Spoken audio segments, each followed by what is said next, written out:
If you're in the market to buy a house and you haven't started working with a realtor yet, listen up because there's some big changes that just happened that are going to affect how you have a relationship with a realtor.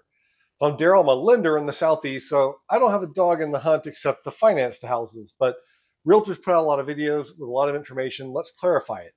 So they're required now, before they can ever show you a house, to get you to sign a form that you agree to be represented by them and how much they're going to earn by showing you a home.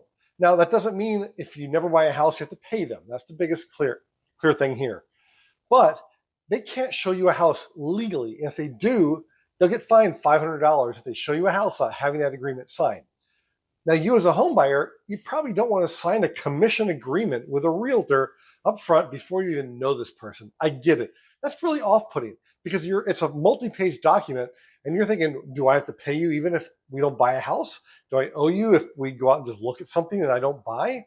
Well, no. And there's a few ways you can have a good strategy to implement this document that they're going to require you to sign without you committing to a long-term relationship while you build a relationship, and maybe at some point you'll become comfortable to do that. So what you can do is, if you're going to go out on a Saturday and look at one house, you can sign an agreement that says your agreement is good for that house, for that day, and that's it. Or if you're going to look at 10 houses that day, that your agreement can list out all those addresses that you went and saw so that you can go see them. The realtor's protected. They're not going to get an issue with their license, and everything's good.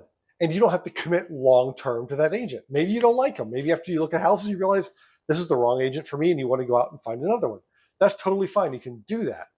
And the way to do it is you start off with a one-day agreement or a one-house agreement.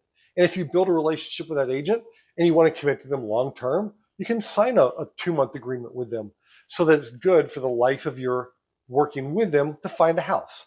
So guys, reach out if you're still confused. I'm Darrell, I'm a lender. I understand how this is working.